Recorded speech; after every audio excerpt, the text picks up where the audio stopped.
Moments ago, Israel launched Operation Rising Lion, a targeted military operation to roll back the Iranian threat to Israel's very survival. This operation will continue for as many days as it takes to remove this threat. For decades, the tyrants of Tehran have brazenly, openly called for Israel's destruction. They've backed up their genocidal rhetoric with a program to develop nuclear weapons. In recent years, Iran has produced enough highly enriched uranium for 9 atom bombs. 9. In recent months, Iran has taken steps that it has never taken before, steps to weaponize this enriched uranium. And if not stopped, Iran could produce a nuclear weapon in a very short time. It could be a year, it could be within a few months, less than a year.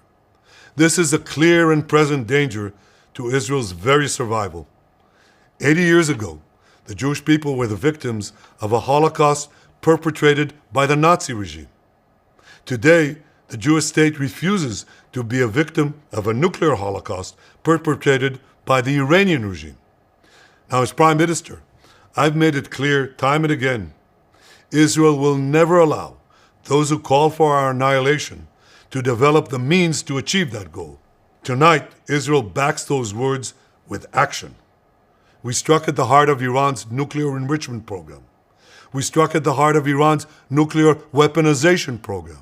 We targeted Iran's main enrichment facility in Natanz. We targeted Iran's leading nuclear scientists working on the Iranian bomb. We also struck at the heart of Iran's ballistic missile program. Last year, Iran fired 300 ballistic missiles at Israel. Each of these missiles carries a ton of explosives and threatens the lives of hundreds of people. Soon, those missiles could carry a nuclear payload, threatening the lives not of hundreds, but of millions. Iran is gearing up to produce 10,000 of those ballistic missiles within 3 years.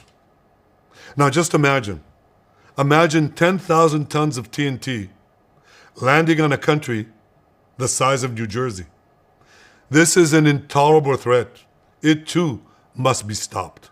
Iran is now working on what it calls the new plan to destroy Israel.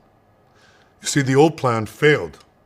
Iran and its proxies tried to encircle Israel with a ring of fire and to attack us with the horrible attack of October 7th. But the people of Israel, the soldiers of Israel, rose like lions to defend our country. We crushed Hamas, we devastated Hezbollah, we hit Iranian proxies in Syria and Yemen. And when Iran directly attacked us twice last year, we struck back inside Iran itself. Yet in defending ourselves, we also defend others. We defend our Arab neighbors. They too have suffered from Iran's campaign of chaos and carnage. Our actions against Iran's proxy Hezbollah led to the establishment of a new government in Lebanon and the collapse of Assad's murderous regime in Syria. The peoples of those two countries now have a chance for a different future, a better future.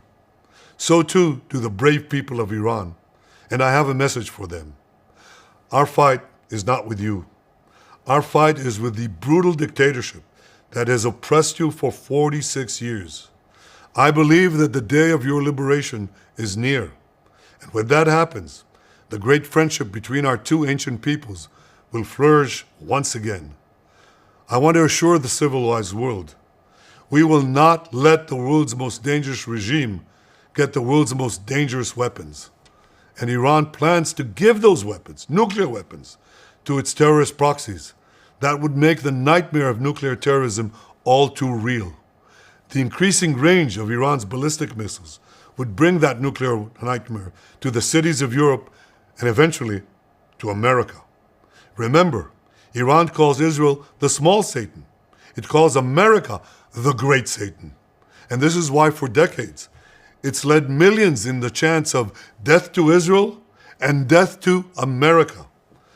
Today, Israel is responding to those genocidal calls with action and with a call of our own.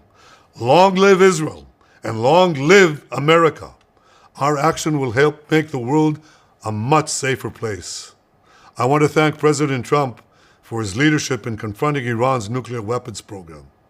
He has made clear time and again that Iran cannot have a nuclear enrichment program. Today, it is clear that Iran is just buying for time. It refuses to agree to this basic requirement of peaceful nations. That is why we have no choice but to act, and act now. The hardest decision any leader has to make is to thwart a danger before it is fully materialized. Nearly a century ago, facing the Nazis, a generation of leaders failed to act in time. They were paralyzed by the horrors of World War I.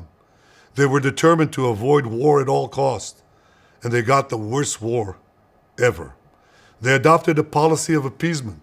They closed their eyes and ears to all the warning signs. That failure to act resulted in World War II, the deadliest war in history.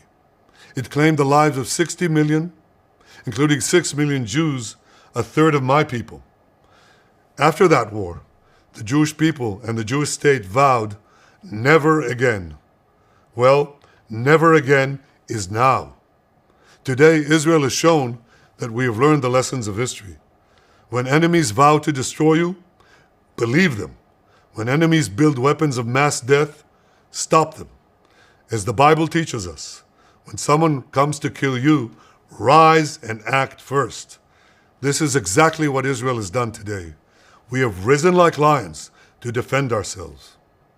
Over 3,000 years ago, Moses gave the people of Israel a message that has steeled their resolve ever since. Be strong and courageous, he said. Today, our strong and courageous soldiers and people stand together to defend ourselves against those who seek our destruction. And by defending ourselves, we defend many others, and we roll back a murderous tyranny. Generations from now, history will record that our generation stood its ground, acted in time, and secured our common future. May God bless Israel. May God bless the forces of civilization everywhere. Thank you.